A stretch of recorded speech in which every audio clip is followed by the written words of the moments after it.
Pense à la distance que tu parcours pour aller de chez toi au travail. Tu peux te la représenter mentalement, n'est-ce pas? Et si je te disais que cette distance ne signifie absolument rien à la plus petite échelle de l'univers? Es-tu prêt pour un voyage qui va briser toutes les règles que tu connais? Qu'y a-t-il au-delà de l'horizon? Qu'est-ce que ça fait de se promener entre les galaxies? En comprenant notre propre petitesse, pouvons-nous découvrir à quel point nous faisons partie de quelque chose de grand? Tu n'as pas à chercher les réponses tout seul. Pour résoudre ce mystère ensemble, abonne-toi et rejoins notre équipe d'explorateurs. Nous vivons dans un monde que nous mesurons. Un monde défini par nos pas, par des distances familières. Nous savons instinctivement ce que signifie 1 kilomètre. C'est le rythme d'une promenade tranquille d'environ 10 minutes. Quand la maison d'un ami est à 5 kilomètres, notre esprit traduit cette distance en quelques minutes de trajet en voiture. 200 kilomètres, c'est peut-être 2 ou 3 heures de glisse sur l'autoroute, couronnée d'une pause café. Une petite aventure d'une demi-journée. Ces échelles exprimées en kilomètres sont tissées dans la trame de nos expériences. Parce que nous les vivons, elles ont un sens pour nous. Tu peux visualiser le chemin vers la ville voisine à 50 kilomètres, n'est-ce pas? Les paysages qui défilent, la durée du trajet, cette douce fatigue que l'on ressentirait à vélo ou à pied. Notre cerveau a été façonné depuis des milliers d'années pour comprendre ces distances, à l'échelle de notre lutte pour la survie. La distance jusqu'à la prochaine source d'eau, le village de la tribu voisine, cette marche d'une journée nécessaire pour franchir une vallée, voilà notre échelle. Cette mesure familière, ancrée dans l'esprit de nos ancêtres, que nous saisissons aussi instinctivement. Même les plus grands voyages, bien qu'ils poussent les limites de notre imagination, ne sortent pas de notre champ de compréhension. Traverser un pays d'un bout à l'autre, voire un continent entier, c'est une aventure de quelques milliers de kilomètres. C'est long, oui, mais pas impossible. On peut rêver d'un voyage qui traverse tout le continent nord-américain, comme partir de New York pour arriver à Los Angeles. C'est un périple de plusieurs jours, un défilé où les paysages côtiers cèdent lentement la place aux vastes plaines, puis à la majesté des montagnes rocheuses et au désert silencieux du sud-ouest, pour finalement atteindre l'horizon de l'océan Pacifique.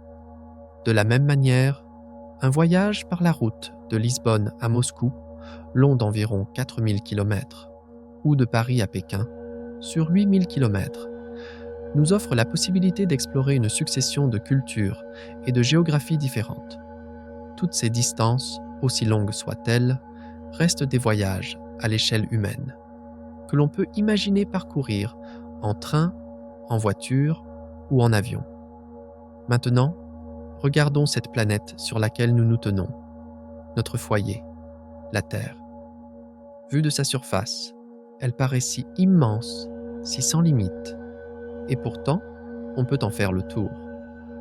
La circonférence de la Terre à l'équateur est d'environ 40 000 km.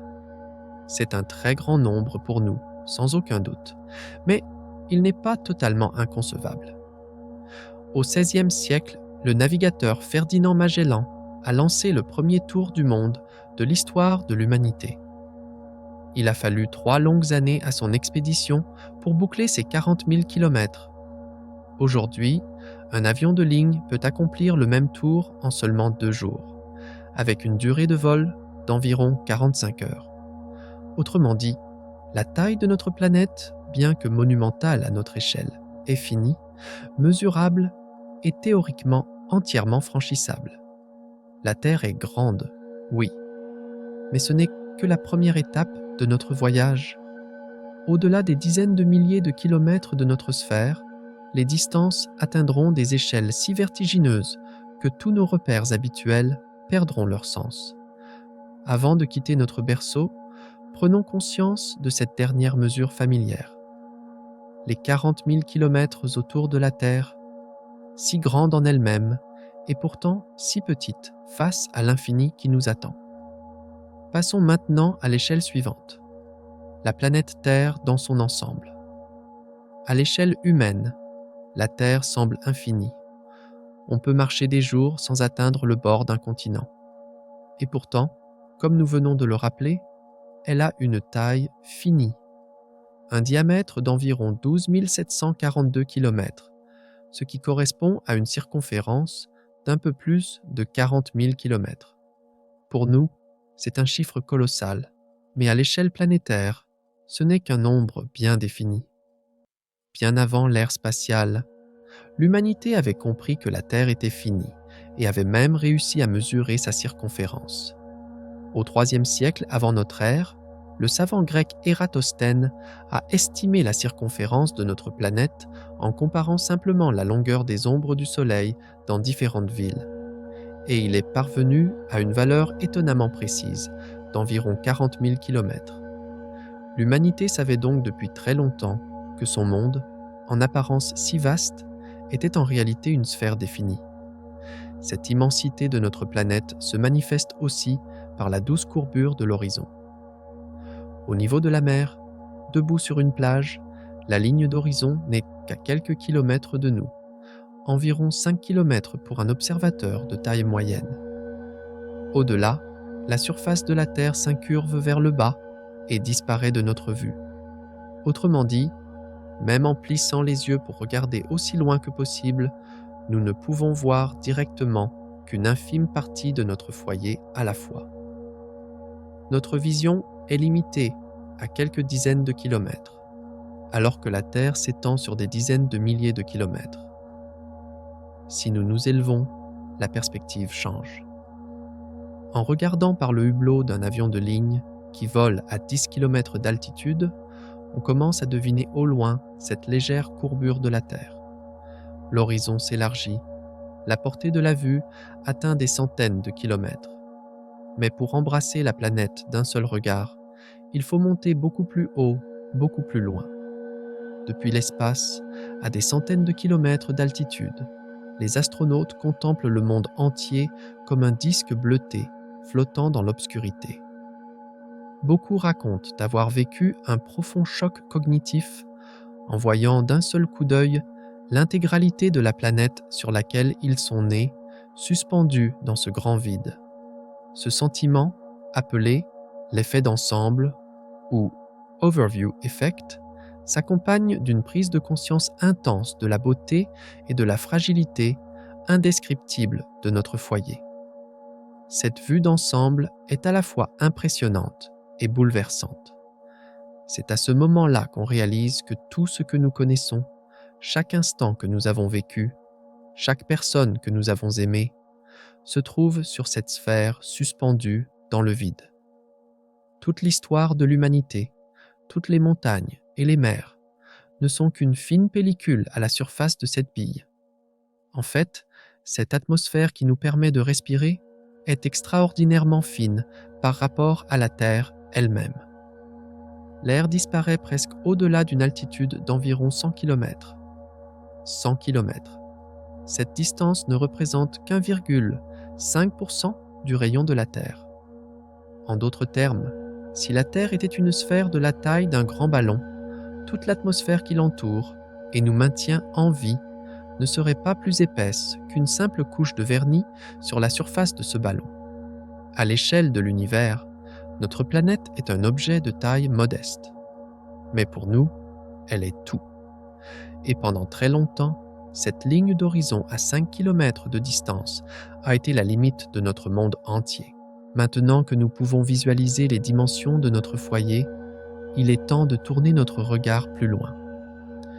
En orbite, autour de notre planète, un compagnon familier tourne également, la Lune. Et avec elle, notre échelle change une fois de plus. Nous quittons le domaine familier des milliers de kilomètres pour entrer dans un nouveau royaume, celui des centaines de milliers de kilomètres. Laissons maintenant derrière nous cette fine membrane de la surface terrestre et faisons notre premier véritable pas dans l'espace. Notre satellite naturel, la Lune, tourne autour de la Terre à une distance d'environ 384 000 km. Il n'est pas facile de se représenter ce nombre. 384 000 km, c'est presque 10 fois la circonférence de la Terre à l'équateur. Fais-toi une image mentale. 30 planètes Terre alignées les unes à côté des autres. Voilà à peu près ce que représente ce vide silencieux entre notre foyer et la Lune. Même exprimée en kilomètres, cette distance dépasse de loin tout ce que nous avons l'habitude de parcourir sur notre planète. Dans cet espace entre la Terre et la Lune, il n'y a rien de familier pour nous guider. Pas de route, pas de paysage changeant, pas d'air de repos pour s'arrêter. C'est un vide quasi absolu, un océan sombre parsemé ici et là de quelques grains de poussière ou de quelques rochers errants. Traverser cet océan de 384 000 km a été un triomphe technologique sans précédent pour l'humanité. Imaginons-nous à l'intérieur d'une capsule Apollo, en train de regarder en arrière, vers notre foyer. À chaque heure qui passe, notre planète rapetisse un peu plus. D'une sphère majestueuse, elle se transforme en une petite bille bleutée, puis, finalement, en un point lumineux qui se perd dans les profondeurs de l'espace. Il a fallu environ 3 jours aux astronautes des missions Apollo pour atteindre la Lune avec nos fusées les plus puissantes. Leur vaisseau avançait à une vitesse de 11 km par seconde, soit environ 40 000 km par heure. Pour te donner une idée, c'est plus de 400 fois la vitesse d'une voiture sur l'autoroute. Et même en étant lancé à une vitesse aussi vertigineuse, il a fallu 3 jours et 3 nuits aux astronautes pour parcourir cette distance. Faisons une comparaison. Si nous étions partis avec une voiture roulant sans arrêt à 100 km par heure, il aurait fallu environ 160 jours, soit plus de 5 mois, pour atteindre la Lune. Réfléchis un instant. Pour atteindre un corps céleste que tu peux admirer depuis ton jardin chaque soir, un voyage de 3 jours à travers ce grand vide, à une vitesse presque inimaginable. La Lune est suspendue dans notre ciel, si proche qu'on a l'impression de pouvoir la toucher en tendant la main, à tel point qu'on peut distinguer à l'œil nu ses cratères et ses mers sombres, et observer les détails de sa surface avec un simple télescope d'amateur ou même des jumelles. Et pourtant, la réalité de l'espace nous rappelle à quel point le mot « proche » est un concept relatif. Même notre plus proche voisin céleste est à des centaines de milliers de kilomètres. Pour un observateur sur la Lune, la Terre est déjà devenue un objet lointain. Les astronautes d'Apollo racontent que, vu de la surface lunaire, notre planète pouvait être presque entièrement cachée par leurs pouces tendus à bout de bras. Un minuscule disque bleu et blanc se levant sur l'horizon gris de la Lune. Cette fameuse photo du « lever de terre » nous montre à quel point notre monde peut paraître petit et fragile quand on prend un peu de recul. Ainsi, en posant le pied sur la Lune, l'humanité a découvert non seulement un nouveau monde, mais aussi une toute nouvelle perspective sur son propre monde. À 384 000 km, la Terre entière tient dans le champ de vision d'un appareil photo. Nous avons franchi le premier vide spatial et déjà, la planète où nous sommes nés se réduit à une bille brillante dans l'obscurité. Mais 400 000 km, aussi vertigineux que soit ce chiffre, ce n'est qu'une goutte d'eau dans l'océan des distances cosmiques. Au-delà de la Lune, un autre corps céleste domine notre environnement, le Soleil. La distance qui nous en sépare va une fois de plus pulvériser notre échelle en nous projetant cette fois dans un royaume de centaines de millions de kilomètres. Après la Lune, nos regards se tournent vers le souverain du ciel diurne, le Soleil. C'est notre étoile, cette source de lumière et de chaleur sans laquelle la vie sur Terre serait impossible.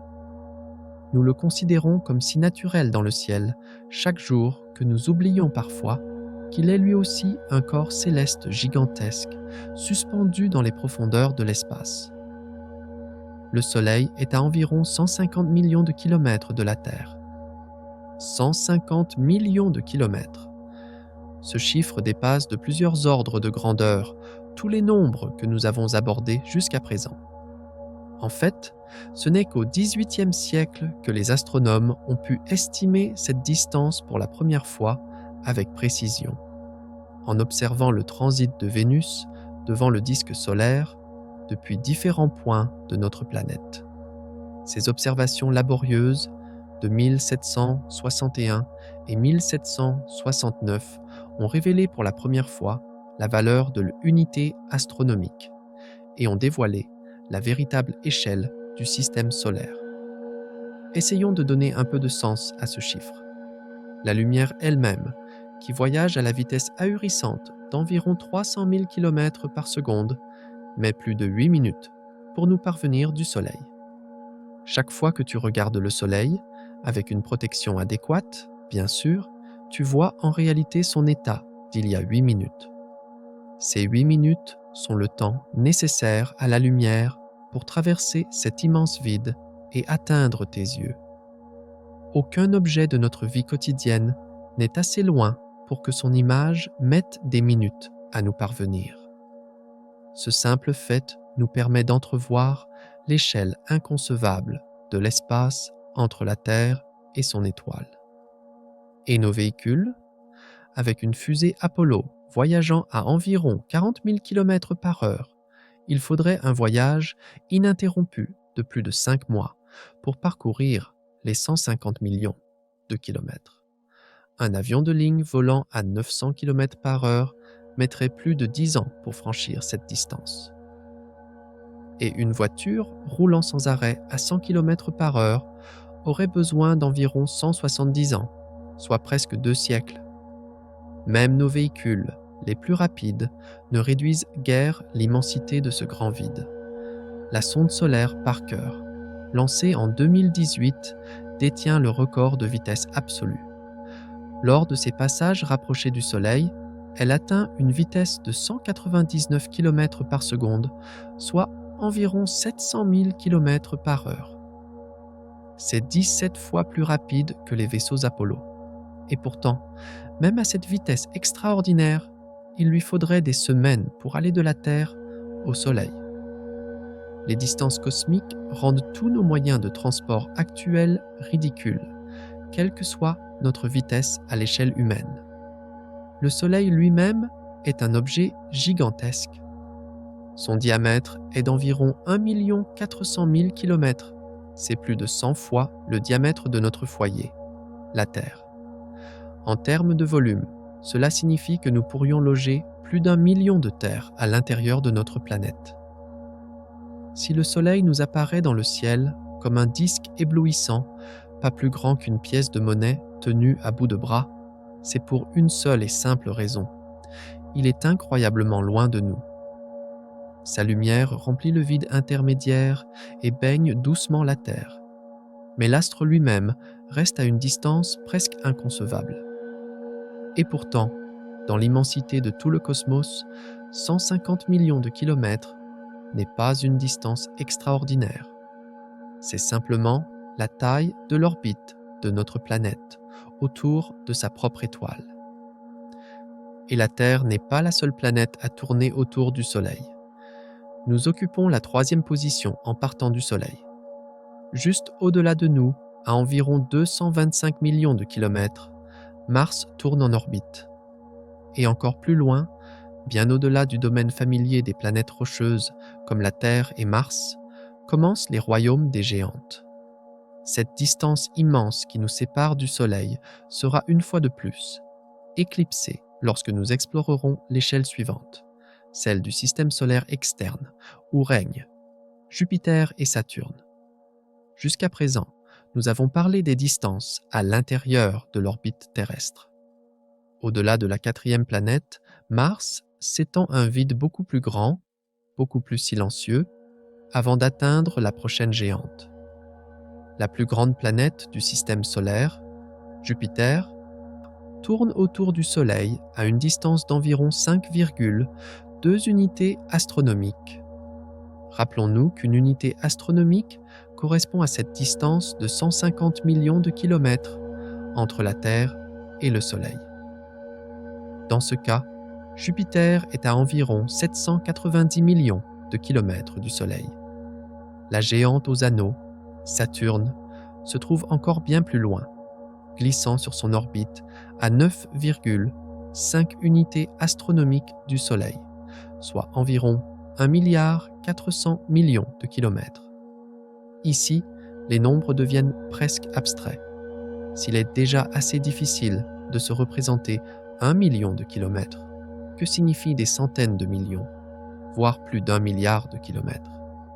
Peut-être que le voyage de la lumière peut nous donner un indice. La lumière du Soleil, qui met 8 minutes pour atteindre la Terre, mais plus de 40 minutes pour arriver à l'orbite de Jupiter. Et il lui faut près d'1 heure et demie pour éclairer les anneaux de glace de Saturne. Vu de Jupiter, le Soleil est déjà beaucoup plus petit que depuis la Terre, juste une étoile très brillante qui éclaire ses lunes glacées d'une faible lumière. L'ensoleillement y est seulement un 25e de ce que nous ressentons sur Terre. Depuis Saturne, ce ratio tombe à 1%, un crépuscule sans fin, une lueur pâle. La Terre et ses voisines intérieures se perdent presque à l'échelle du royaume de Jupiter et de Saturne. Si nous dessinions les orbites planétaires sur une carte, nous verrions avec quelle facilité le minuscule cercle de la Terre s'inscrit dans l'orbite massive de Jupiter, qui elle-même disparaît dans celle de Saturne. Cette distance Terre-Soleil, qui nous semblait si immense, ne représente plus qu'un 1/5 de la distance du Soleil à Jupiter. Le vide entre les planètes géantes est si vaste que même la ceinture d'astéroïdes, composée de milliers de petits objets oscillant entre Mars et Jupiter, n'est qu'une fine dispersion de poussière perdue dans cette immensité. Pour concrétiser ces distances, nous pouvons nous souvenir des exploits de nos émissaires envoyés dans l'espace, nos courageuses sondes. La sonde Voyager 1, lancée en 1977, a traversé l'orbite de Mars en quelques mois, mais il lui a fallu près de 2 ans pour atteindre Jupiter. Elle a survolé Jupiter en 1979 et a poursuivi sa route pour arriver à Saturne à la fin de 1980. Plus récemment, la sonde Cassini, lancée en 1997, a mis près de 7 ans pour atteindre Saturne et se mettre en orbite. C'est une autre preuve de la grande lenteur imposée par les distances. Bien qu'elle se déplaçait à plus de 60 000 km/h, il a fallu 3 années de plus à Voyager 1 pour aller de Jupiter à Saturne. Ces voyages de plusieurs années révèlent la véritable échelle des distances colossales qui séparent les planètes extérieures.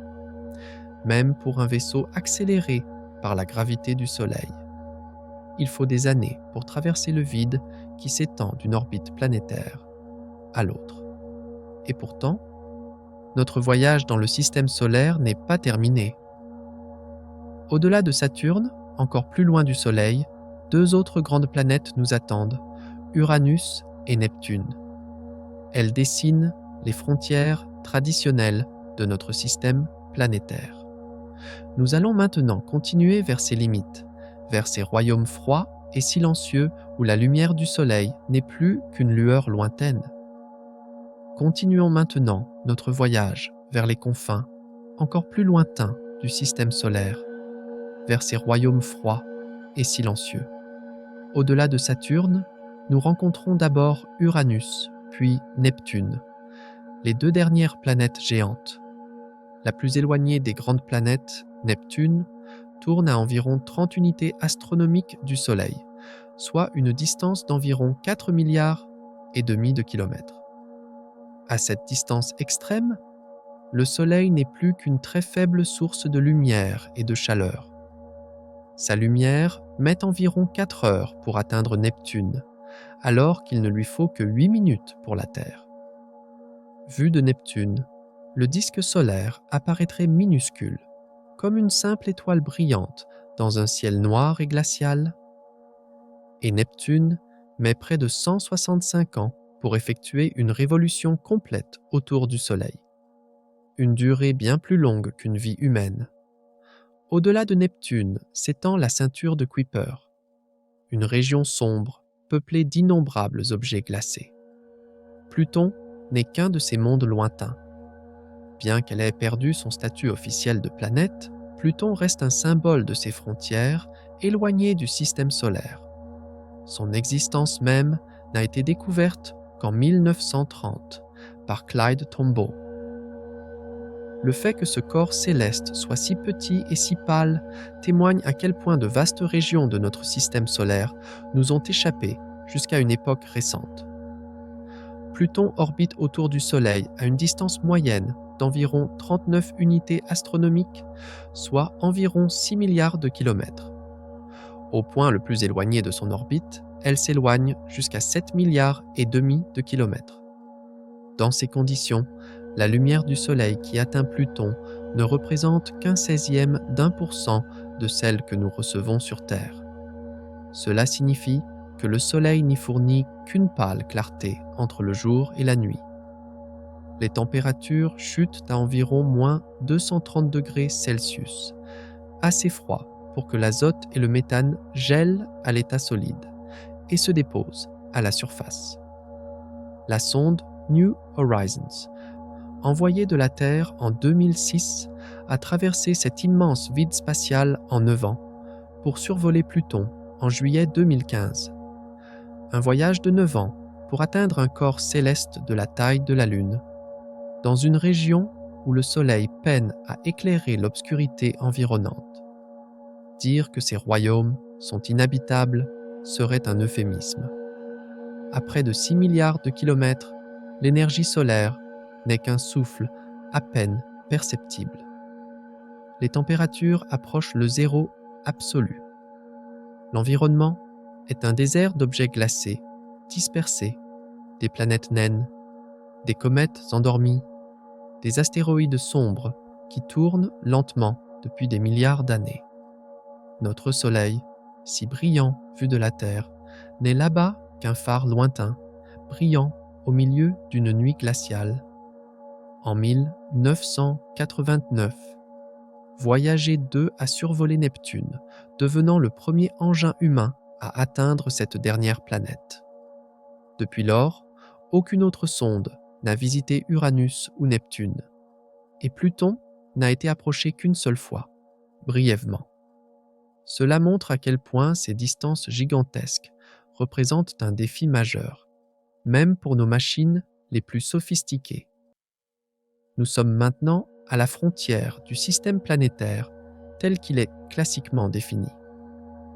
Au-delà de Neptune et de la ceinture de Kuiper, il n'y a plus de planète à proprement parler.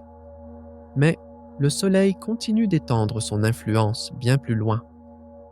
Ce que nous devons explorer maintenant, c'est cette frontière incertaine où notre étoile cède progressivement la place au reste de la galaxie, la région du nuage, de Oort et de l'espace interstellaire.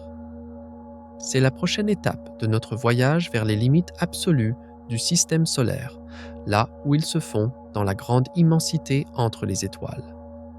Le système solaire tel que nous l'avons défini, l'espace allant du Soleil à Neptune et à la ceinture de Kuiper, n'est en fait qu'une petite partie de l'influence du Soleil.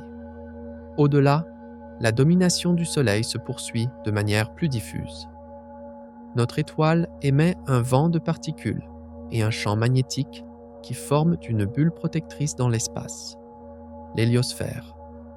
En 2012, la sonde Voyager 1, lancée 35 ans plus tôt, a franchi l'héliopause, la frontière où ce vent solaire s'affaiblit en se mélangeant au milieu interstellaire. Voyager 1 se trouvait alors à environ 121 unités astronomiques du Soleil, plus de 18 milliards de kilomètres, soit 3 fois la distance de Neptune. À ce stade, on peut considérer que la sonde a véritablement quitté le système solaire actif pour entrer dans l'espace interstellaire, baigné par les influences des autres étoiles. Mais l'influence gravitationnelle du Soleil s'étend encore plus loin. Les astronomes pensent qu'un immense nuage de comètes entoure le système solaire. C'est une sphère diffuse qui pourrait s'étendre jusqu'à environ 50 000 unités astronomiques du Soleil.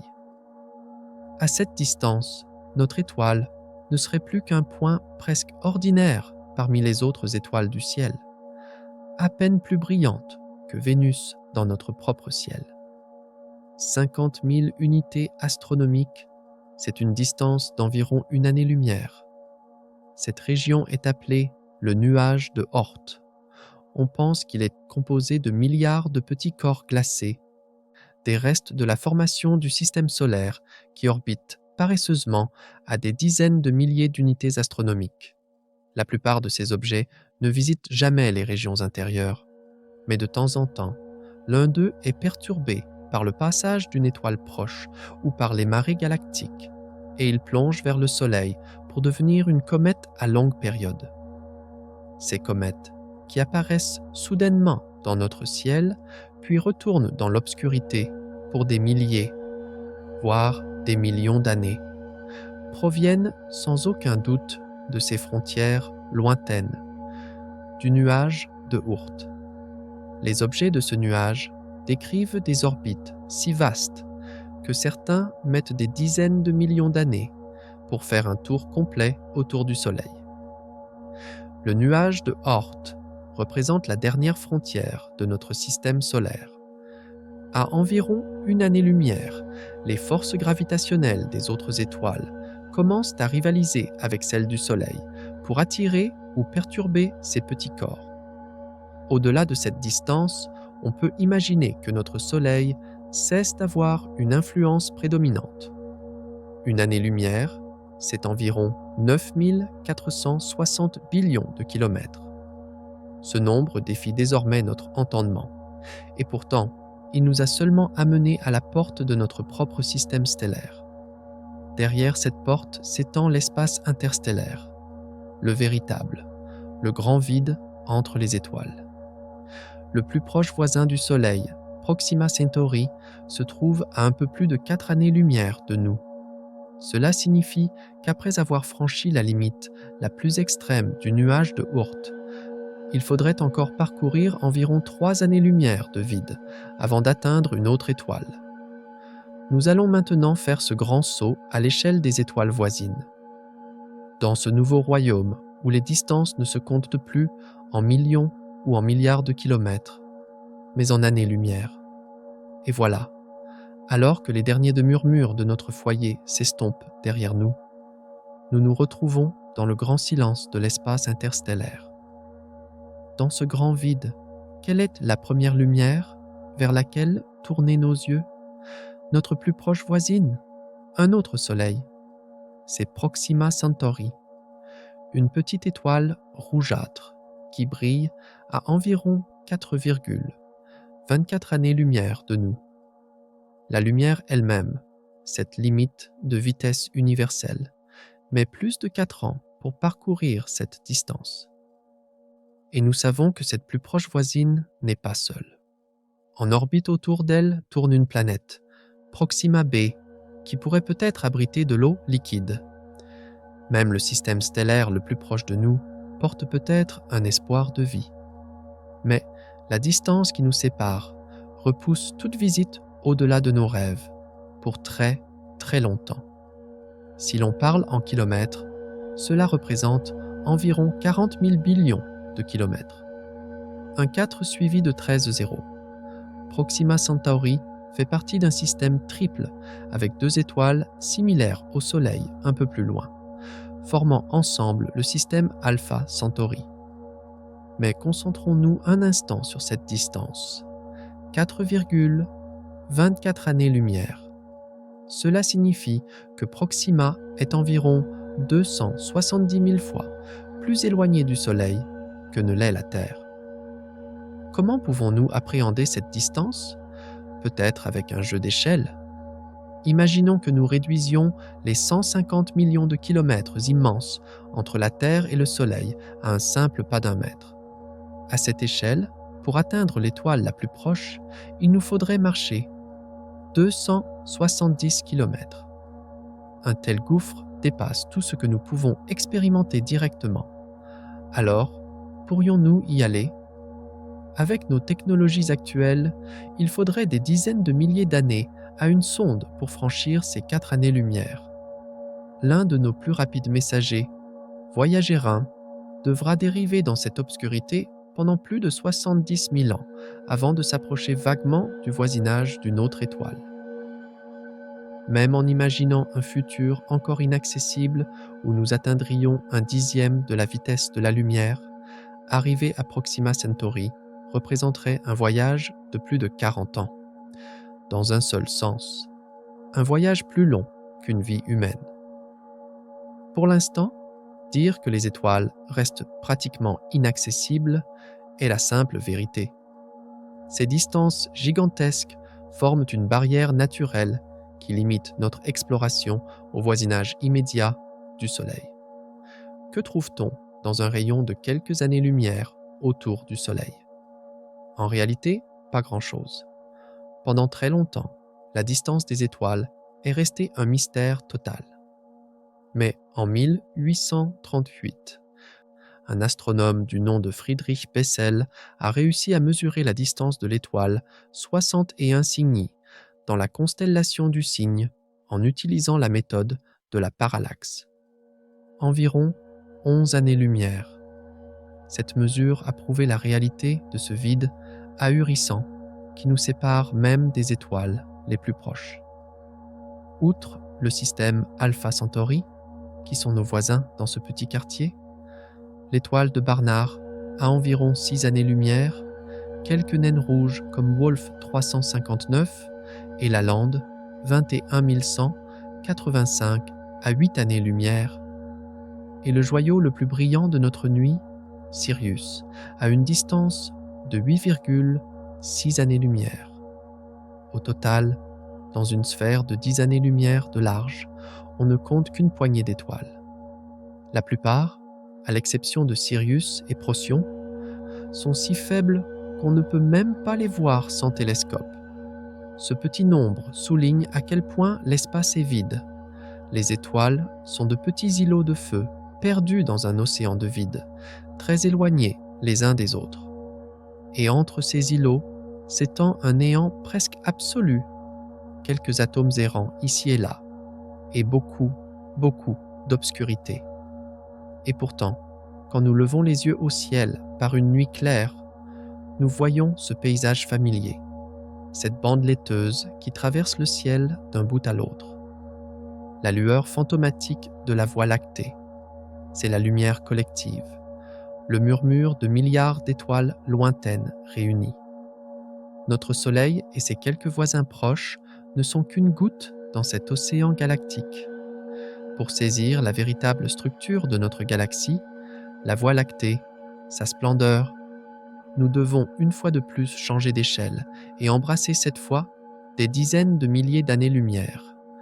Nous allons d'abord nous diriger vers le cœur de notre galaxie, puis nous reculerons beaucoup plus loin pour pouvoir la contempler dans son ensemble. Notre Soleil n'est qu'une des centaines de milliards d'étoiles qui composent la Voie lactée. Nous vivons dans une banlieue tranquille de notre galaxie, à environ 26 000 années-lumière du centre, dans un bras spiral périphérique que nous appelons le bras d'Orion. Mais si nous pouvions voyager vers le cœur de la Voie lactée, que trouverions-nous en nous approchant de ce centre mystérieux ? À mesure que nous avançons vers le centre galactique, la densité d'étoiles commence à augmenter doucement. Dans notre voisinage stellaire, l'espace est relativement vide. Comme nous l'avons vu, il n'y a qu'une poignée d'étoiles dans une sphère de 10 années-lumière de rayon. Mais plus on se rapproche du centre, plus les distances moyennes entre les étoiles diminuent. À quelques milliers d'années-lumière du cœur galactique, chaque parcelle du ciel fourmille d'un nombre bien plus grand d'étoiles. Et dans les dernières centaines d'années-lumière autour du centre. Nous entrons dans une région remplie de millions d'étoiles confinées dans un volume restreint. C'est le bulbe galactique. Si nous pouvions nous trouver à l'intérieur de ce bulbe central, notre ciel nocturne serait incroyablement lumineux. Il serait parsemé de tant d'étoiles si proches et si nombreuses que la nuit prendrait presque une clarté bleutée. Le centre exact de la Voie lactée n'est pas visible en lumière visible depuis la Terre. Il est caché derrière d'épais nuages de poussière et de gaz, mais les astronomes ont réussi à l'étudier grâce aux ondes infrarouges et radio qui peuvent percer ce rideau cosmique. Et là, ils ont découvert des étoiles tournant à des vitesses vertigineuses autour d'un point apparemment vide. Ces observations ont révélé l'existence d'un trou noir supermassif caché au cœur de notre galaxie. Nous l'appelons Sagittarius A étoile. On estime sa masse à environ 4 millions de fois celle de notre Soleil.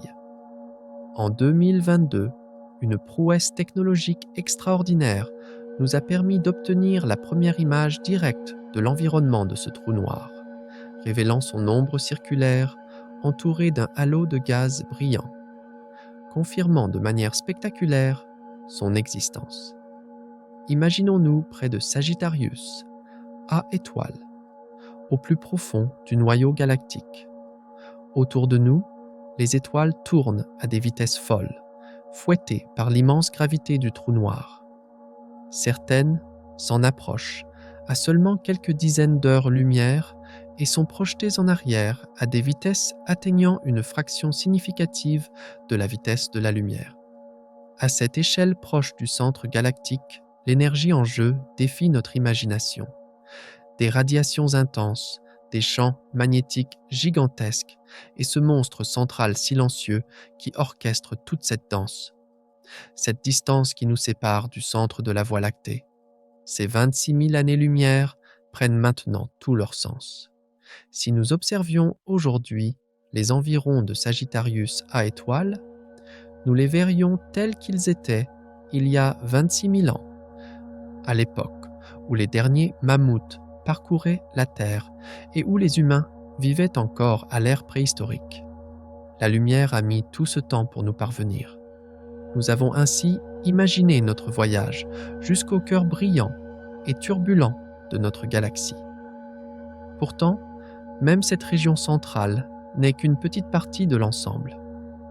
Il est temps, maintenant, de reculer encore plus pour observer la Voie lactée dans sa totalité, comme un ensemble majestueux flottant dans l'espace. D'un point de vue imaginaire situé à l'extérieur de la galaxie, nous pouvons admirer sa structure spirale complète et mesurer son échelle grandiose.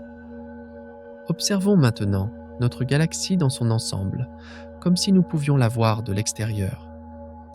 La Voie lactée apparaît comme un vaste disque spiral, un tourbillon aplati d'étoiles, de gaz et de poussière.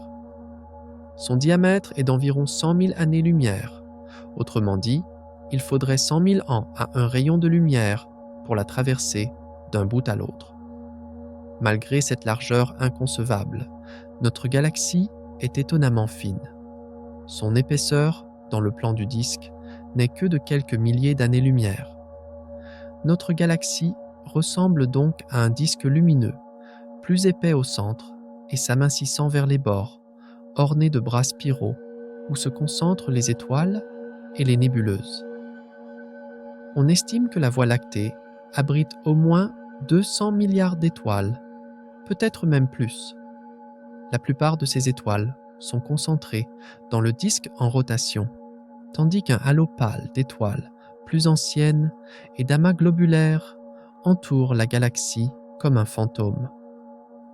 Le cœur de la Voie lactée, que nous venons d'explorer symboliquement, forme le bulbe galactique, un renflement central peuplé d'étoiles plus âgées, jaunes et rouges.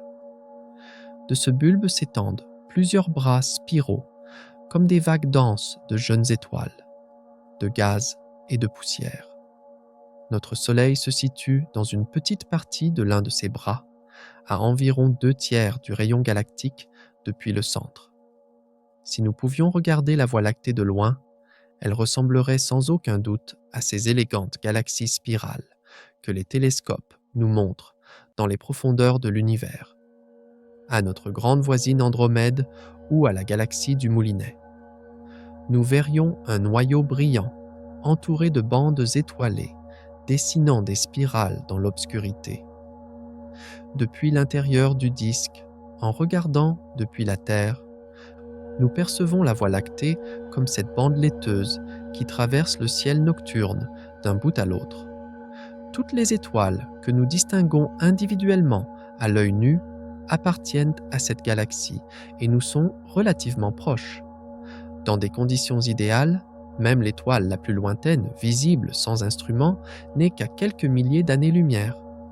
Autrement dit, nous ne percevons directement qu'un minuscule voisinage de la Voie lactée. La grande majorité des étoiles de notre galaxie sont trop éloignées pour être distinguées individuellement. Leurs lumières se confondent dans la lueur collective du disque galactique. Penser que notre Soleil n'est qu'un minuscule point dans cette structure gigantesque est vertigineux. Si nous comparions la Voie lactée à un immense océan d'étoiles, notre système solaire serait un seul grain de sable. Et pourtant, la gravité lie chacun de ces grains ensemble et les fait tourner collectivement autour d'un centre commun. Il faut environ 200 millions d'années au Soleil pour faire un tour complet autour de ce centre.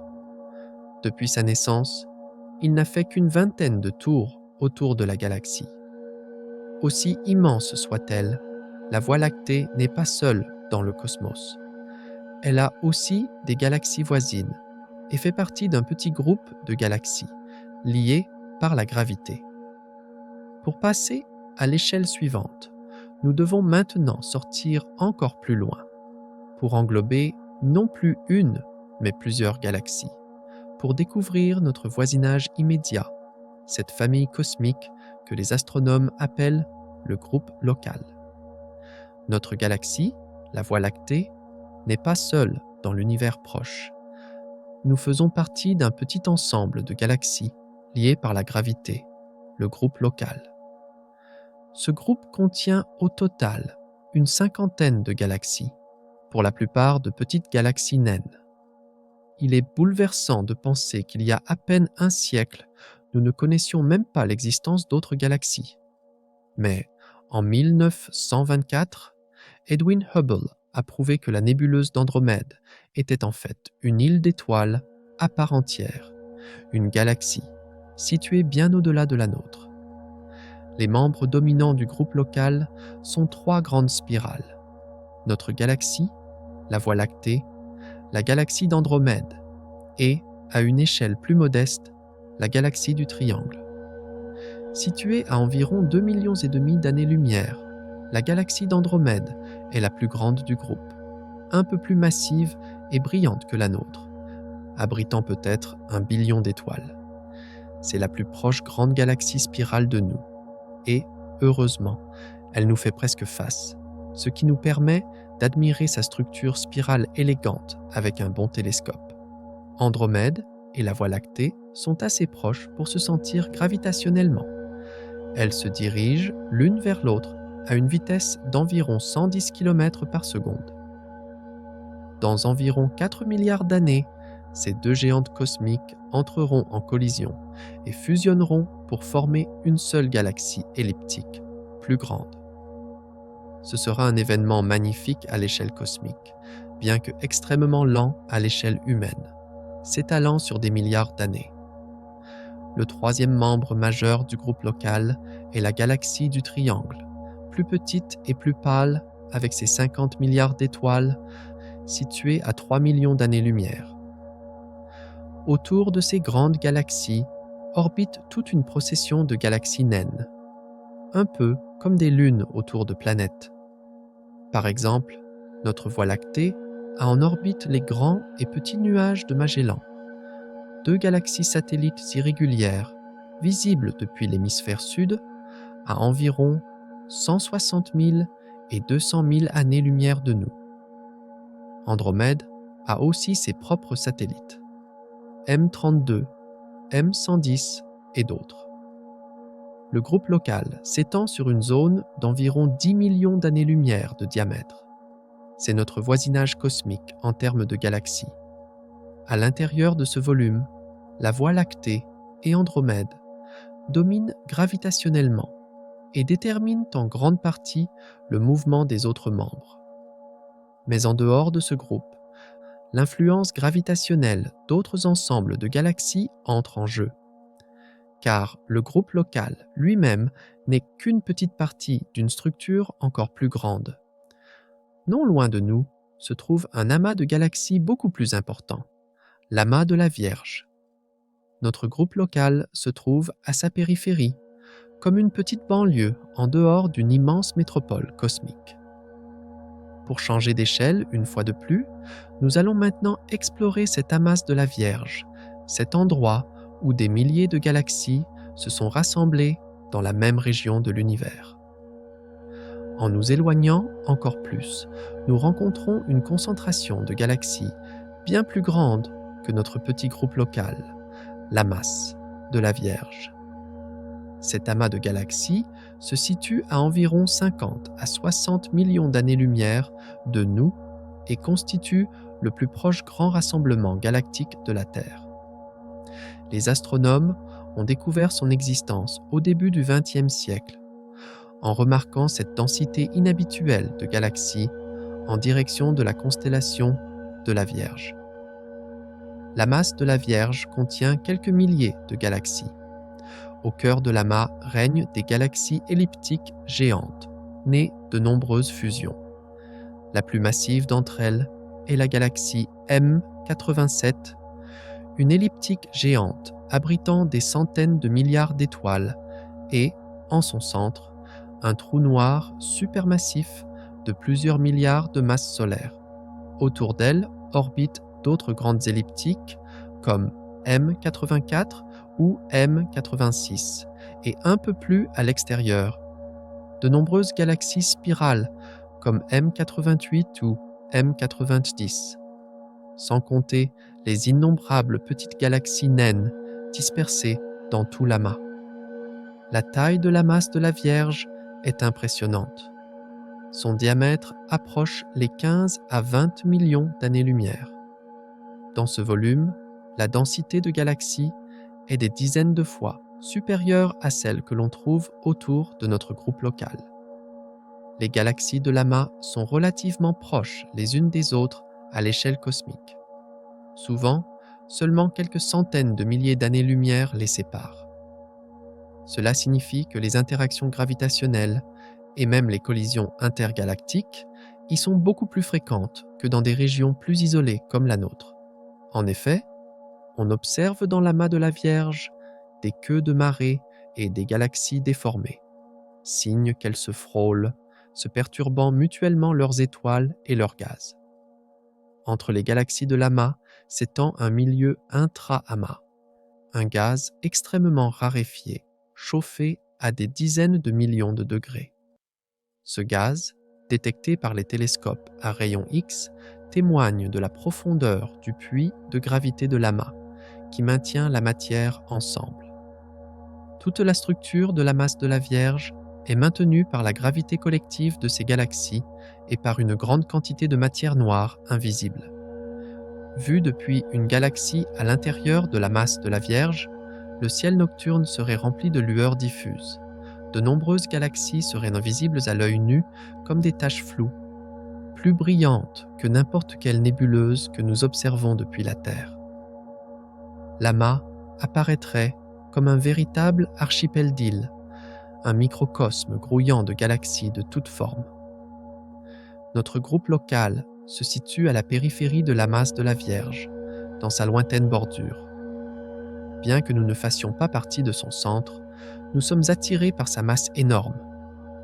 Tout comme les autres groupes voisins, l'amas de la Vierge domine gravitationnellement cette région de notre univers. Mais l'histoire ne s'arrête pas là. L'amas lui-même n'est qu'un élément d'une structure encore plus grande. Un superamas de galaxies qui englobe l'amas de la Vierge et de nombreux autres petits scrouts et amas. Pour appréhender ce superamas, nous devons une fois de plus changer d'échelle et passer cette fois à des dimensions de l'ordre de plusieurs centaines de millions d'années-lumière. Les amas de galaxies, comme celui de la Vierge, ne sont pas des îlots dispersés au hasard dans l'univers. Ils font eux-mêmes partie de structures encore plus gigantesques que nous appelons des superamas de galaxies. Notre propre région de l'univers appartient à un superamas de galaxies, longtemps appelé le superamas local, mais que les scientifiques ont récemment redéfini et nommé l'Aniakea. Quel nom approprié pour cette structure gigantesque? L'Aniakea signifie « cieux immenses » en langue hawaïenne. Le superamas Laniakea rassemble l'amas de la Vierge et d'autres amas et groupes de galaxies voisins, formant un ensemble dont le diamètre atteint environ 500 millions d'années-lumière. On estime que l'Aniakea contient au moins 100 000 galaxies. Le concept de superamas n'est né que dans les années 1950, lorsque les relevés de galaxies ont révélé des regroupements à très grande échelle. Le nom de l'Aniakea a été donné à notre superamas en 2014, suite à l'analyse des vitesses galactiques dans notre voisinage cosmique. Imagine un volume s'étendant sur un demi-milliard d'années-lumière, englobant des dizaines de milliers de galaxies comme la nôtre. Les chiffres dépassent presque l'entendement. À cette échelle, il devient difficile de visualiser de quoi nous parlons. On peut tenter une analogie. Si nous réduisions notre galaxie, la Voie lactée, à un point invisible, le superamas Laniakea serait un nuage diffus composé de dizaines de milliers de points occupant un espace immense. Et entre ces points, encore et toujours, ce grand vide, des zones de millions d'années-lumière, de long où se trouvent, tout au plus, quelques galaxies isolées ou de fins filaments de matière. Le superamas Laniakea n'est pas un objet étroitement lié par la gravité comme un amas de galaxies. C'est plutôt une région de l'espace où les galaxies et les amas ont tendance à se déplacer ensemble sous une influence gravitationnelle commune. Les astronomes ont découvert que les galaxies de l'Aniakea s'écoulent lentement vers une région centrale, connue sous le nom de Grand Attracteur. C'est une concentration de masse située à plus de 200 millions d'années-lumière de nous. Le Grand Attracteur n'est pas un objet unique, mais le centre de gravité de tout notre superamas. Ce point focal vers lequel des milliers de galaxies tombent très lentement. Au sein de l'Aniakea, notre groupe local et l'amas de la Vierge ne sont que deux ensembles parmi d'autres. Cette structure gigantesque dessine un motif complexe de galaxies regroupées en amas, et entre ces structures se creusent de vastes vides, presque dépourvus de galaxies. À l'échelle de l'Aniakea, la Voie lactée et même l'amas de la Vierge deviennent de minuscules éléments d'une architecture cosmique incommensurable. Et pourtant, l'Aniakea lui-même n'est qu'une partie d'un motif encore plus vaste, cette grande toile cosmique de l'univers, où les superamas sont organisés en motifs filamentaires à travers l'espace. Pour notre prochaine étape, nous devons élargir encore plus notre champ de vision pour englober des milliards d'années-lumière et voir la structure à grande échelle de l'univers dans son ensemble. À la dernière échelle que nous pouvons appréhender, les galaxies ne sont plus considérées individuellement, ni même en groupe ou en amas, mais par milliards, comme un tout. La distribution de toute la matière lumineuse de l'univers dessine une structure que nous appelons la toile cosmique. Un réseau gigantesque de filaments, de nœuds et de vides à l'échelle de milliards d'années-lumière. C'est grâce à de vastes relevés astronomiques, commencés dans les années 1980, et cartographiant la position de centaines de milliers de galaxies que nous avons commencé à voir la structure de ce réseau. Les galaxies ne sont pas réparties de manière homogène dans l'espace. Elles se rassemblent le long de filaments allongés. Aux intersections de ces filaments se trouvent de grands amas et superamas, les nœuds du réseau.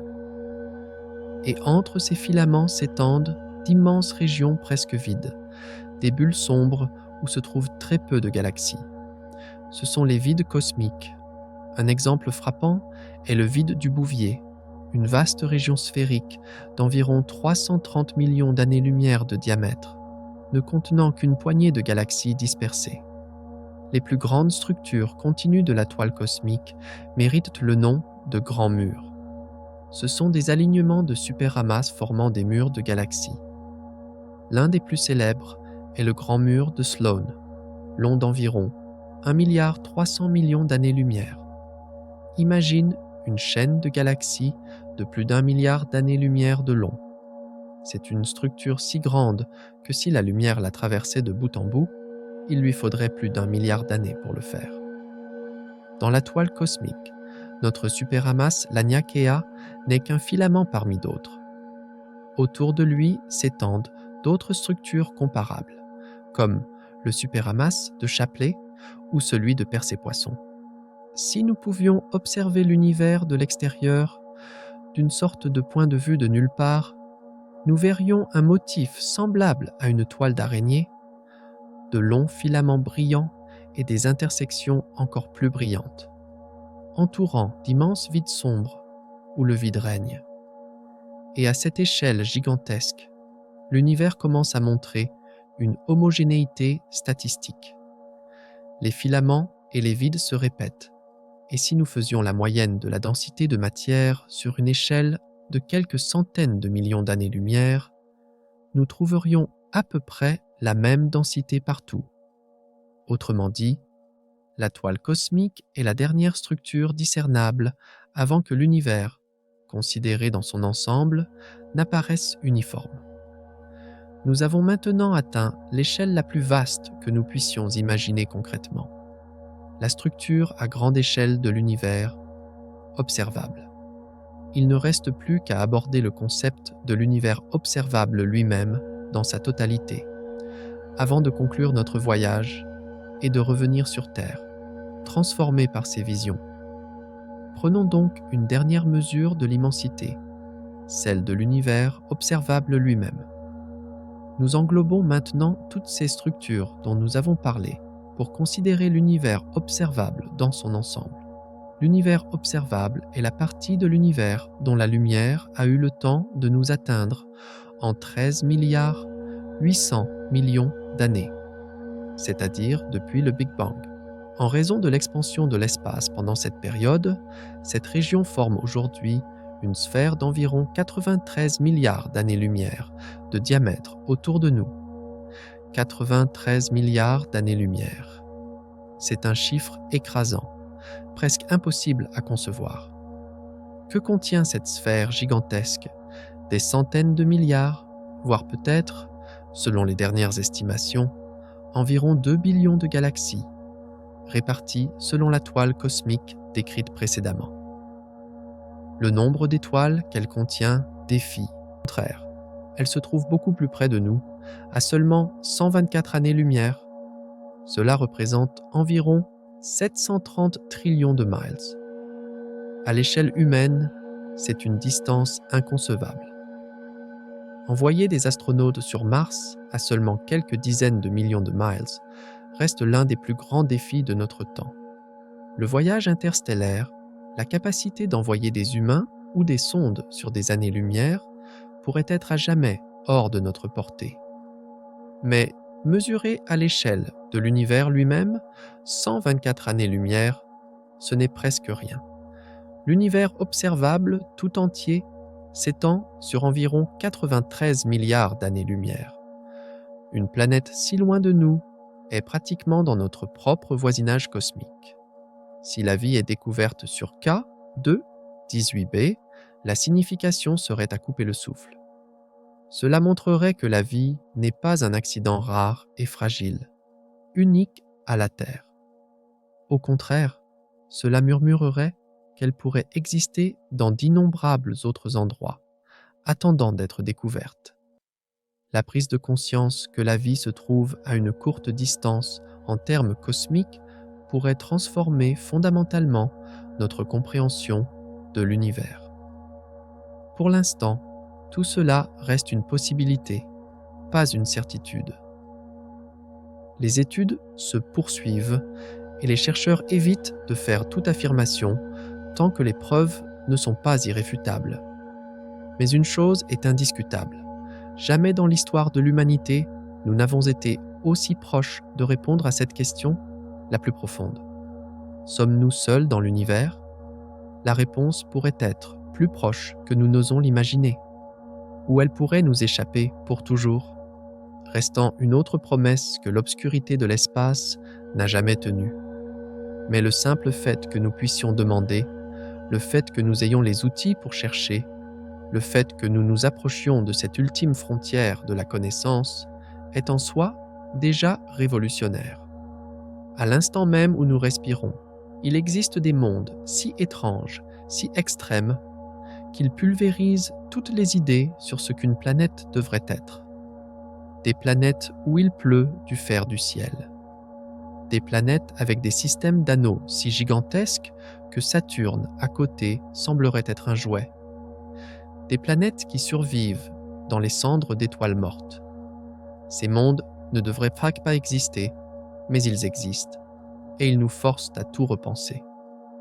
Bienvenue dans la galerie des extrêmes cosmiques, où la nature expose ses créations les plus sauvages et les plus dérangeantes. Un endroit où les règles de notre confortable système solaire ne s'appliquent plus. Des endroits qui nous rappellent à quel point nous sommes petits, à quel point nous sommes fragiles, à quel point notre propre existence est incroyablement privilégiée. Es-tu prêt à regarder dans l'abîme? Imagine un monde où la température est si élevée que les métaux non seulement fondent, mais s'évaporent. Un monde où les différences entre le jour et la nuit sont si extrêmes que d'un côté, le fer se transforme en gaz, tandis que de l'autre, il tombe sous forme de pluie incandescente. Ce n'est pas de la science-fiction, c'est WASP-76b. Cette planète appartient à une classe d'objets que les astronomes appellent les Jupiters chauds. Ce sont des planètes géantes, similaires à Jupiter, la plus grande planète de notre système solaire. Mais elles orbitent si près de leurs étoiles que leurs côtés diurnes sont exposés à des températures où les métaux peuvent fondre. Contrairement à Jupiter, qui a besoin de près de 12 années terrestres pour faire un tour complet autour du Soleil, un Jupiter chaud orbite autour de son étoile parente en seulement quelques jours. Et dans le cas de WASP-76b, cela prend moins de 2 jours terrestres complets. Cette planète se trouve dans la constellation des Poissons, que les anciens observateurs d'étoiles imaginaient comme 2 poissons flottant dans le ciel nocturne. Elle est si proche de son étoile, WASP-76, que la distance entre elles n'est que d'environ 0,033 unités astronomiques. Cela signifie qu'elle n'est qu'à environ 4,9 millions de kilomètres de son étoile. Comparée à la Terre, qui orbite à une distance confortable d'environ 150 millions de kilomètres du Soleil, c'est incroyablement proche. En fait, WASP-76b est près de 30 fois plus proche que la Terre ne l'est du Soleil. Cette proximité incroyable explique pourquoi une année sur la planète ne dure qu'1,8 jours terrestres. Si quelqu'un pouvait, d'une manière ou d'une autre, se tenir à la surface de WASP-76b, il ne verrait jamais le Soleil bouger dans le ciel, car la planète est en rotation synchrone.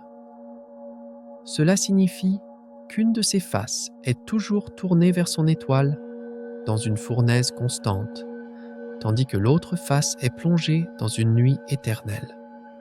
En termes de masse, elle est proche de Jupiter, mais leur similitude s'arrête là. Alors que les nuages de Jupiter sont glacés, remplis d'ammoniac et de méthane, les cieux de WASP-76b brillent d'une chaleur si intense que les matériaux ordinaires seraient instantanément détruits. La température d'équilibre de la planète, c'est-à-dire la température estimée à partir de la chaleur qu'elle reçoit de son étoile, est d'environ 2190 Kelvin. Cela correspond à environ 1920 degrés Celsius. Mais ce n'est que la moyenne. Les mesures du côté jour réel de la planète montrent que la chaleur est bien plus grande, atteignant des valeurs où les métaux qui sont solides sur Terre existeraient sous forme de vapeur. Peux-tu imaginer te tenir sur un monde où même le fer se transforme en fumée? Un endroit où l'air lui-même est fait de métal vaporisé. C'est un enfer que les mots peinent à décrire. La découverte de nuages de fer et de cieux incandescents. L'histoire de WASP-76b a commencé lorsque nous l'avons vu pour la première fois le 21 octobre 2013. Nous l'avons trouvée en observant la minuscule ombre répétée qu'elle laissait en passant devant son étoile. À chaque passage, elle assombrissait légèrement la lumière de son étoile, pour un instant. À partir de ce moment, elle est devenue l'une des exoplanètes les plus fascinantes que nous ayons étudiées au cours des années suivantes. Pendant longtemps, elle est restée un géant solitaire, tournant autour de son soleil ardent. Peu de temps après sa découverte, nous avons tourné nos yeux les plus puissants, comme Hubble et Spitzer, vers elle. Nous voulions voir si nous pouvions percer les secrets de son atmosphère, et ce que nous avons trouvé était remarquable. En lisant les empreintes de la lumière filtrant à travers l'atmosphère de la planète, nous avons entendu les murmures de produits chimiques exotiques. Il y avait de l'oxyde de titane, un composé rarement vu dans des conditions planétaires ordinaires. Il y avait une signature d'eau faible, mais significative, mais ce n'était pas de l'eau liquide comme nous la connaissons, mais une vapeur flottant dans des cieux surchauffés. En regardant plus profondément, des éléments encore plus exotiques ont commencé à apparaître.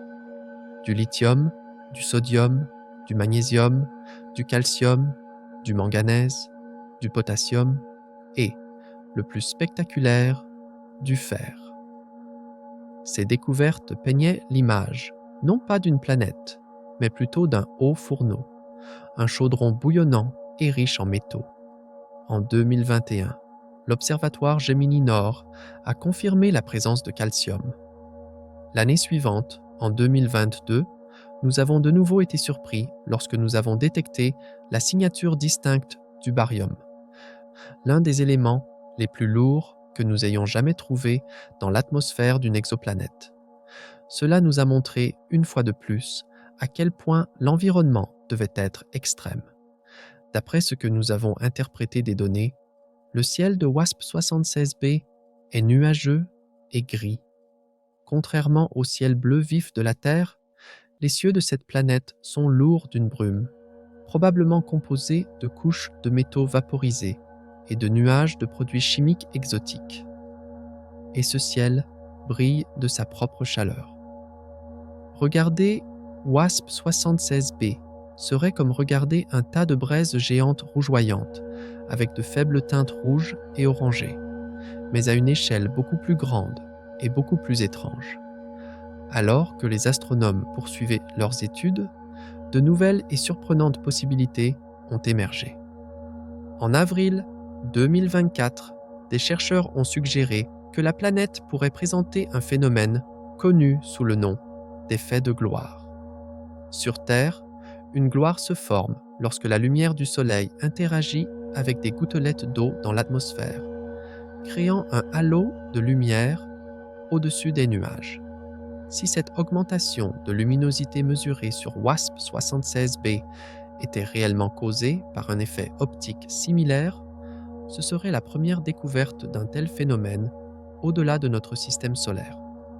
Mais dès mars 2020, les scientifiques avaient commencé à remarquer quelque chose de particulièrement dramatique à propos de WASP-76b.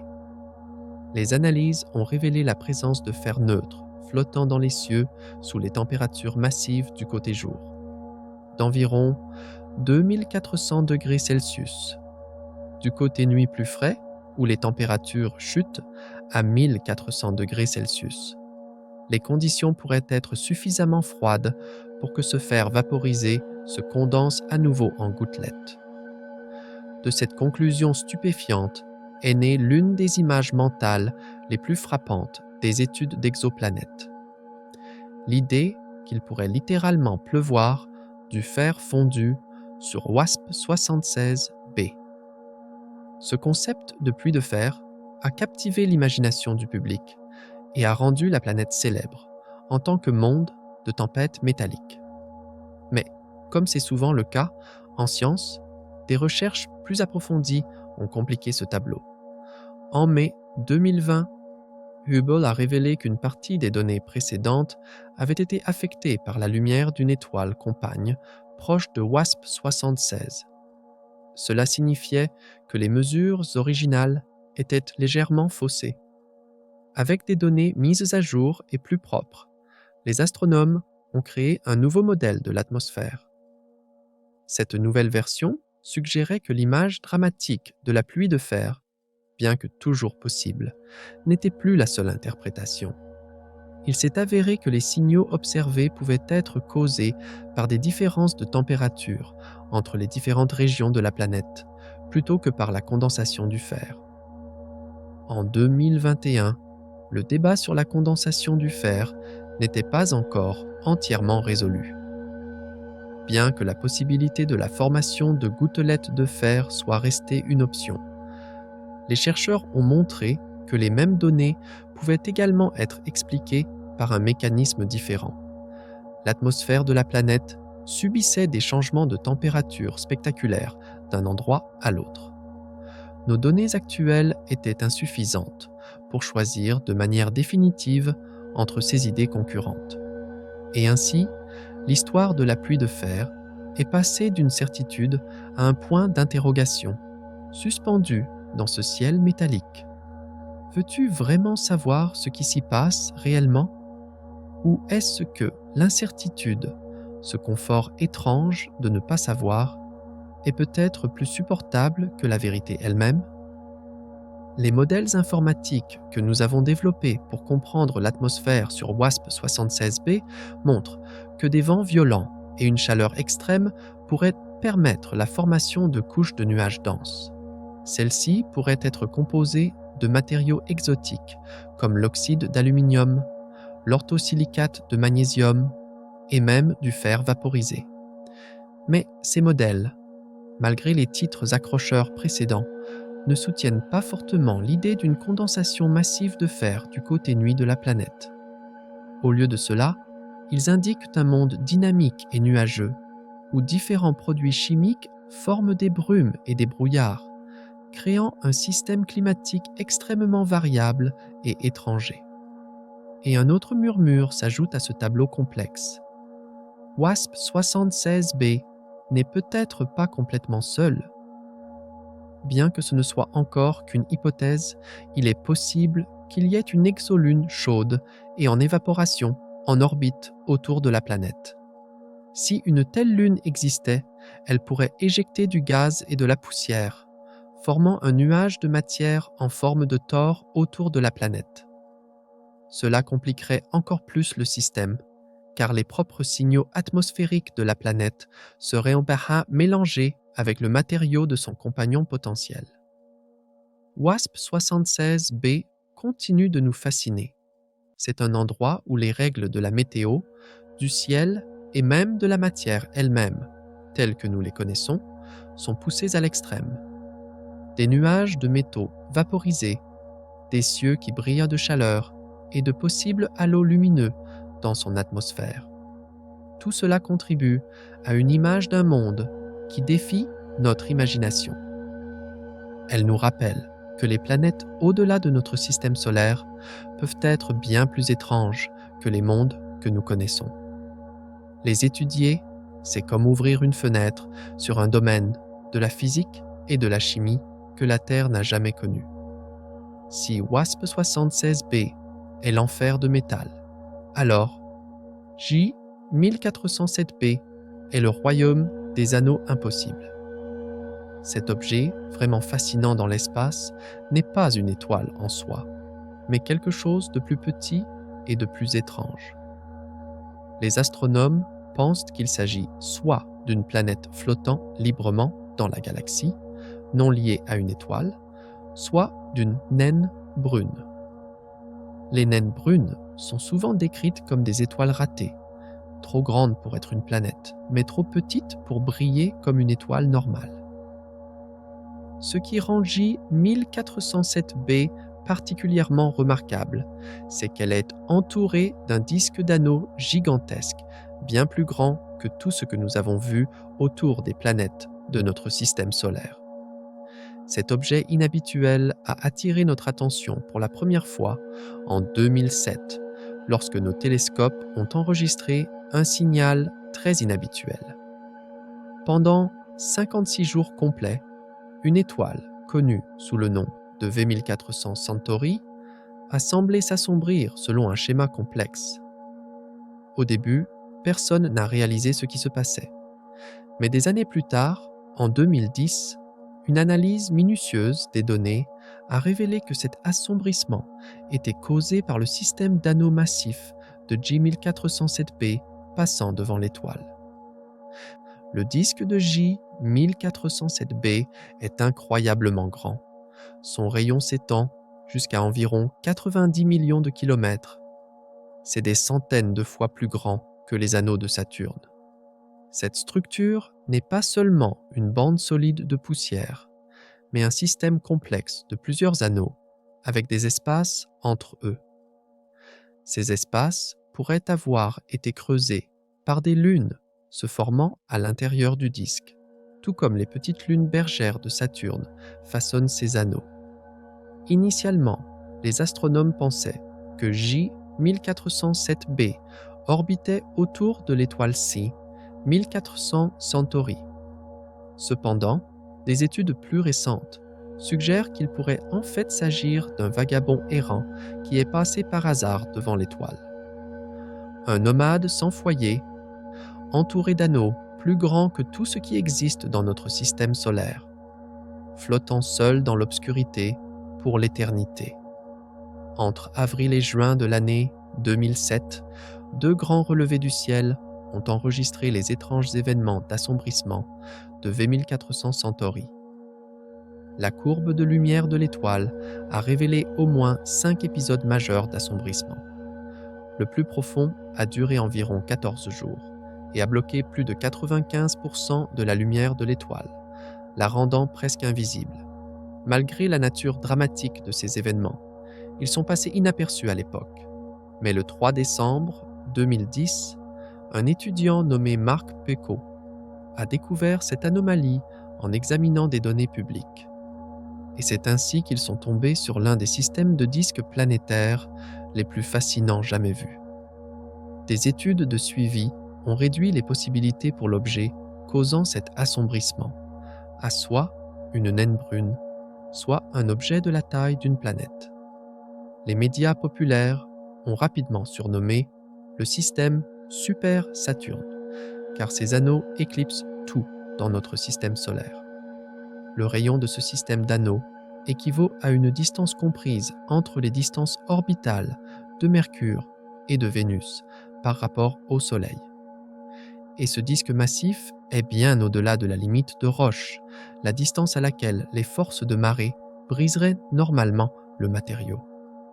Cela signifie qu'il y a de la place pour que des exolunes, et même de petites exoplanètes, se forment à l'intérieur du disque. En fait, les lacunes observées dans les anneaux suggèrent fortement que ce processus est déjà en cours. Une étude détaillée a montré qu'il y avait au moins 37 anneaux différents, s'étendant d'environ 30 millions à 90 millions de kilomètres. La masse totale du disque pourrait être légèrement supérieure à la masse de la Terre.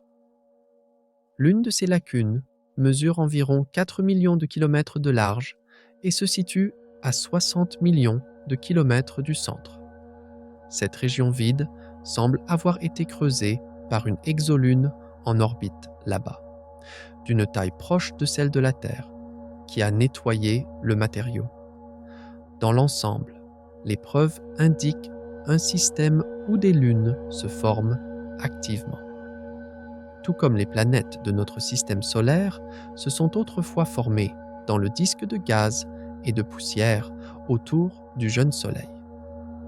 Avec le temps, peut-être en quelques milliards d'années, ce disque gigantesque pourrait se transformer en un système de lunes entièrement formé, orbitant autour de J 1407b.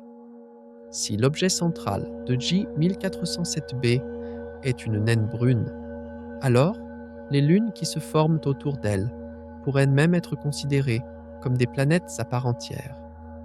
Quel royaume étrange et solitaire ce serait! Une étoile ratée, entourée de mondes qui ne connaîtront jamais la chaude lumière d'une véritable étoile. Si J 1407b nous montre ce qui peut se cacher dans les vides entre les étoiles, alors Kepler 70 nous montre quelque chose d'encore plus troublant, ce qu'il reste des planètes après la mort des étoiles. Kepler 70 est une étoile remarquable, située à environ 3600 années-lumière de nous, au fin fond de la constellation du Cygne. Elle est si faible que nous avons besoin d'un télescope puissant pour la voir. En ce moment même, au-dessus de nos têtes, un chasseur silencieux flotte dans l'obscurité de l'espace. C'est le satellite TESS de la NASA. Depuis 6 ans, il scrute le ciel sans relâche. Sa mission n'est pas de trouver des mondes gazeux géants comme Jupiter. Non, sa mission est bien plus excitante. TESS est à la recherche de planètes qui pourraient ressembler à notre Terre. De petits mondes rocheux, peut-être des endroits où la vie existe. Imagine, pendant que tu lis ces lignes, le Soleil pourrait se lever sur une planète lointaine. Peut-être que là-bas, le ciel n'est pas bleu, mais peint d'un orange profond ou d'un rouge doux. La découverte de TOI 115b a précisément nourri cette fantaisie. Cette planète se trouve à seulement 137 années-lumière de nous. À l'échelle cosmique, c'est pratiquement notre voisin d'à côté. TOI 715b est 1,5 fois plus grande que notre Terre. Les astronomes appellent ce genre de monde des super-terres. Une super-terre n'est pas un géant gazeux boursouflé. Elle a probablement une surface solide. La gravité y serait plus forte que sur Terre. Chaque pas semblerait plus lourd. Mais cette force d'attraction supplémentaire apporte un avantage crucial. Une super-terre peut retenir son atmosphère beaucoup plus fermement. Cela crée des conditions stables pour la vie, à l'imagination. On parle au total de 10 puissance 22 étoiles, soit 10 milliards de milliards d'étoiles. Un nombre si ahurissant dépasse notre entendement, mais on peut tenter une comparaison. Ce nombre d'étoiles est bien plus grand que le nombre de grains de sable sur toutes les plages et dans tous les déserts de la Terre. Dans l'univers observable se trouve tout ce que nous pouvons détecter ou dont nous pouvons déduire l'existence avec nos instruments actuels. Les galaxies les plus lointaines que nous observons émettent une lumière qui a voyagé pendant plus de 13 milliards d'années avant de nous atteindre. Nous les voyons telles qu'elles étaient peu après la naissance des premières étoiles. Au-delà, à une distance de voyage lumineux de près de 14 milliards d'années, se trouve la lueur pâle du fond diffus cosmologique. C'est le premier flash de lumière émis lorsque l'univers n'avait que 380 000 ans. C'est un rideau de photons presque uniforme qui marque la limite absolue de notre horizon visuel. Au-delà, l'univers primitif était opaque et aucune lumière directe de ces temps plus anciens ne peut nous parvenir. Il est probable que l'univers s'étende bien au-delà des limites de notre horizon observable. Peut-être est-il infiniment vaste, ou du moins beaucoup plus grand que ce que nous pouvons voir. Mais par définition, ces régions restent hors de notre portée, car la lumière qui en provient n'a pas encore eu le temps de nous atteindre, et ne l'aura peut-être jamais. Les cosmologistes estiment que la matière ordinaire, c'est-à-dire tout ce qui compose les étoiles, les planètes et nous-mêmes, ne constitue qu'environ 5% du contenu total de l'univers. On pense qu'environ 27% de son contenu est de la matière noire invisible, et environ 68% est une mystérieuse énergie sombre, responsable de l'accélération de l'expansion cosmique. Et à cause de cette énergie sombre, l'expansion accélérée de l'espace éloigne certaines galaxies lointaines de nous plus vite que la lumière ne peut combler la distance, ce qui impose une limite naturelle à notre vision cosmique. Ainsi, l'univers observable est la plus grande échelle que nous puissions actuellement envisager sur des bases observationnelles. C'est un volume d'espace contenant des milliards de galaxies, chacune immense à l'échelle humaine, mais réduite à un point presque indiscernable dans l'ensemble. C'est la grande scène cosmique où se déroule la naissance, l'évolution et le destin de billions d'étoiles et, probablement, d'innombrables mondes. Face à cette démesure, il n'y a plus vraiment de comparaison significative. Nous sommes face à l'horizon ultime de notre voyage des échelles, face à l'univers observable dans sa totalité. Après avoir contemplé ces distances et ces dimensions vertigineuses, il est temps de revenir à notre point de départ. Retournons sur Terre, l'esprit rempli d'étoiles, pour réfléchir à la façon dont ce voyage à travers les échelles de l'univers a changé notre façon de voir notre monde. Mais c'est précisément en regardant les étoiles avec ce sentiment d'émerveillement et d'humilité qu'un nouveau murmure nous parvient des confins de l'univers. Alors que nous pensions avoir dessiné ce portrait cosmique gigantesque, le télescope James Webb a capté une lumière qui montre que la toile elle-même pourrait être bien plus grande, bien plus différente que nous le pensions. Et si ce que nous appelions l'infini n'était qu'une porte d'entrée? Que signifie cette nouvelle découverte qui ébranle nos hypothèses les plus fondamentales sur la taille réelle de l'univers? Dans notre prochain voyage, nous regarderons à travers les yeux de James Webb jusqu'à l'aube des temps et nous explorerons les frontières redessinées de l'univers. Pour faire partie de ce nouveau rêve, n'oublie pas de t'abonner à notre chaîne et d'ouvrir ton esprit au secret le plus profond de l'univers. D'ici là, que l'univers soit ton rêve.